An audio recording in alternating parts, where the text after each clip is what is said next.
सहकारी पतसंस्था निवडणुकीत बहुमताने विजयी झालेल्या सर्व उमेदवारांचे हार्दिक अभिनंदन। शुभेच्छुक ॲडव्होकेट प्रकाश आहुजा, अध्यक्ष नाशिक सिंधी पंचायत नाशिक। झुलेलाल पतसंस्था निवडणुकीत परिवर्तन पॅनल बहुमताने विजयी, सत्ताधाऱ्यांचा दारुण पराभव। नाशिक रोड येथील एकेकाळी गाजलेली झुलेलाल नागरी सहकारी पतसंस्थेची निवडणूक मंगळवारी 13 फेब्रुवारी रोजी नाशिक रोड कलानगर येथील पूज्य झुलेलाल मंदिरात संपन्न झाली। या निवडणुकीत परिवर्तन व नम्रता अशा दोन पॅनलचे 8 जागांसाठी 16 उमेदवार रिंगणात उतरले होते। सिंधी समाजाची आर्थिक नाडी असलेल्या झुलेलाल नागरी सहकारी पतसंस्थेची पंचवार्षिक निवडणूक अतिशय चुरशीची होणार अशी चर्चा असताना परिवर्तन पॅनलने सर्व 8ही जागा मोठ्या मताधिक्याने जिंकत सत्ताधीशांना धोबी पछाड देऊन एक हाती सत्ता जिंकली। सकाळी 8 वाजेपासून सभासद मतदारांनी मतदानासाठी सुरुवात केली। सायंकाळपर्यंत एकूण 16% मतदान झाले। 13 फेब्रुवारी रोजी झुलेलाल पतसंस्थेच्या निवडणुकीत हेमंत वजीरानी यांच्या परिवर्तन आणि राम साधवानी यांच्या नम्रता पॅनल यांच्यात लढत होऊन मतदारांनी मतदान करून परिवर्तन पॅनलला बहुमत देत पतसंस्थेत परिवर्तन घडवून आणले। परिवर्तन पॅनलच्या उमेदवारांना सभासदांनी निवडून उमेदवारांवर एक प्रकारे मोठी जबाबदारी टाकली होती। परिवर्तन पॅनलचे निवडून आलेल्या उमेदवारांसमोर पतसंस्था पूर्ववत शिखरावर नेणे आणि पतसंस्थेसाठी जुन्या आणि नवी सभासदांचा भरोसा निर्माण करणे हे मोठे आव्हान असणार आहे। नव्या ठेवी निर्माण करून नव्या कर्जदारांना रिझर्व्ह बँकेच्या ठरवून दिलेल्या नियमाप्रमाणे कर्ज वाटप करून पतसंस्था फायद्यात आणणे यासाठी नवनियुक्त संचालकांना मेहनत घ्यावी लागणार आहे। दुपारी 4 वाजेपर्यंत निवडणूक निर्णय अधिकारी प्रदीप महाजन यांच्या अध्यक्षतेखाली मतदान शांततेत पार पडल्यानंतर मतमोजणीस 5 वाजता सुरुवात झाली। परिवर्तन पॅनलच्या उमेदवारांनी मतदारांचे आभार मानले आणि मतदारांनी आमच्यावर टाकलेली जबाबदारी आम्ही सर्व नक्कीच पुरी करणार आहोत आणि टाकलेला विश्वास सार्थ करणार असल्याचे विजयी उमेदवारांनी सांगितले।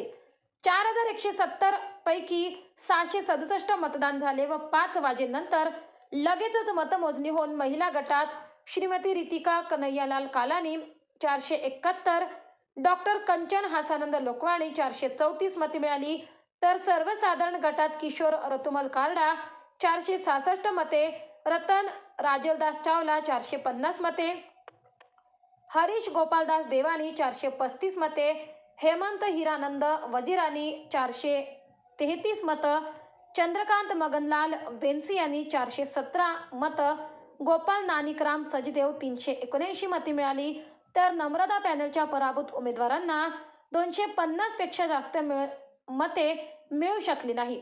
निकालाप्रमाणे परिवर्तन पॅनलच्या उमेदवारांना बहुमत मिळाले असून येणाऱ्या काळात पतसंस्थेला कशी उभारी देतात याकडे लक्ष राहणार आहे। झुलेलाल पतसंस्थेची झालेली निवडणूक ही फक्त वर्चस्वासाठी झालेली नाही, तर दोन्ही पॅनलचे उमेदवार सिंधी समाजाचे कुलदैवत भगवान झुलेलाल यांचे नाव उंचावण्यासाठी निवडणुकीत उतरले होते।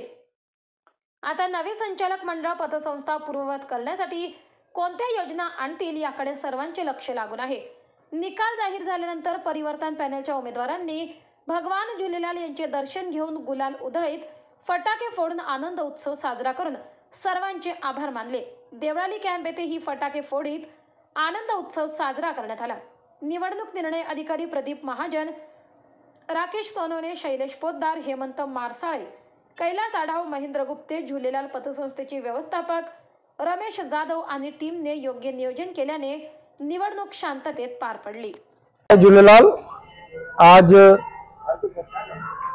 झुलेलाल पतसंस्था की नासिक रोड के झुलेलाल मंदिर के अंदर सन 2024 से 29 तक के लिए चुनाव हुआ। इस चुनाव के अंदर परिवर्तन पैनल के 8 की 8 सीट विजय घोषित की गई है, जिसके अंदर 6 सर्वसाधारण सदस्य और 2 महिला राखीव, टोटल 8 जने पूरा का पूरा पैनल जीप का परिवर्तन पैनल आया है।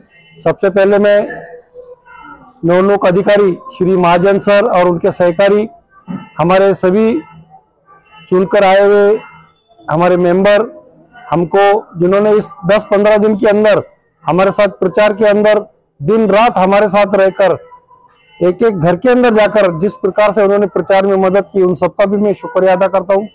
हमारे पैनल के नेता श्री कालानी और श्री नरेश जी, मैं उन दोनों को भी धन्यवाद देता हूं।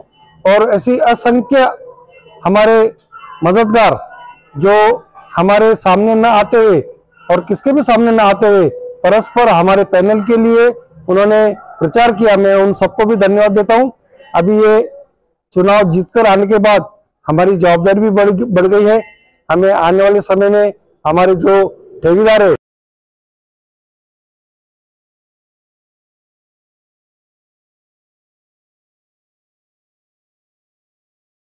और हम अगली मीटिंग से उसके ऊपर ध्यान करके और इस बैंक को आगे लेकर जाने का प्रयत्न करेंगे। जय झूलेलाल। आज नाशिक रोड या परिसरातील झुलेलाल नागरी सहकारी पतसंस्था मर्यादित नाशिक रोड या पतसंस्थेच्या संचालक मंडळाची पंचवार्षिक निवडणूक आणि मतमोजणी संपन्न झाली। याच्यामध्ये 2 मतदारसंघ मध्ये ही निवडणूक होती। एक सर्वसाधारण गटासाठी 6 जागा निवडून द्यायच्या होत्या आणि महिला राखीव गटासाठी 2 जागा निवडून द्यायच्या होत्या। सर्वसाधारण गटामध्ये 12 उमेदवार त्यांनी उमेदवारी अर्ज दाखल केला होता आणि त्यांनी निवडणूक लढवली आणि महिला राखीव गटातून 2 जागेसाठी 4 महिला उमेदवारांनी इथे उमेदवारी अर्ज दाखल केलेला होता आणि सभासदांनी त्यांचा निर्णय तो सीलबंद पेटीमध्ये बंद केला होता। मतमोजणीनंतर 6 जागा ज्या आहेत तर आत्ता जे कार्यरत संचालक होतं ते सर्व जीपगाडी ह्या चिन्हावरती बहुमताने विजयी झालेला आहे। त्या विजयी उमेदवारांचं मी अभिनंदन करतो। तसंच महिला मतदारसंघातून सुद्धा जे विद्यमान संचालक मंडळातील संचालिका होत्या त्या बहुमताने दोघेही जीपगाडी चिन्हावरती निवडून आलेले आहेत। एकूण मतदार 4171 इतके मतदार होते, पण एकूण मतदान फक्त 677 इतकं झालेलं आहे आणि सर्वसाधारण गटातून 26 मतपत्रिका ज्या आहेत तर त्या बाद झालेल्या आहेत आणि महिला राखीव मतदारसंघातून 16 मतपत्रिका ह्या बाद झालेल्या होत्या। आजची प्रक्रिया अतिशय शांततेमध्ये आणि पारदर्शी पार पडलेली आहे। मला दोघही पॅनलच्या सर्व उमेदवारांनी प्रचंड सहकार्य केलं आणि निवडणूक प्रक्रिया पार पाडण्यासाठी मला चांगलं सहकार्य त्यांचं लाभलेलं आहे। मी त्यांचाही आभार व्यक्त करतो। सर्व विजयी उमेदवारांना शुभेच्छा देतो आणि संस्थेची भावी काळातली जी आता वाटचाल असेल तर त्यांनी अतिशय कायदा नियम पोटनियमानुसार त्याचं संचालन संस्थेचं करावं। ठेवीदारांचं आणि सभासदांचं संस्थेचं हितरक्षण त्यांनी करावं अशी मी त्यांना शुभेच्छा देतो। धन्यवाद। ये पूरे समाज, हिंदी समाज की जीत है। सिर्फ एक तरफ नहीं, पूरे समाज का एकत्र आने के बाद ये जीत हुई है और ये लोकतंत्र की भी जीत है और इस संस्था को हमको आगे बढ़ाना है। जो पहले शिखर पे थी उसको फिर हमको शिखर पे लेके जाना है और जो भी हमारा मिडिल क्लास है, अपर मिडिल क्लास है, लोअर मिडिल क्लास है, इनको फाइनेंशियली इकोनॉमिकली सपोर्ट करना है ताकि वो अपने सेल्फ एम्प्लॉयमेंट जो काम कर रहे हैं सही ढंग से कर सके।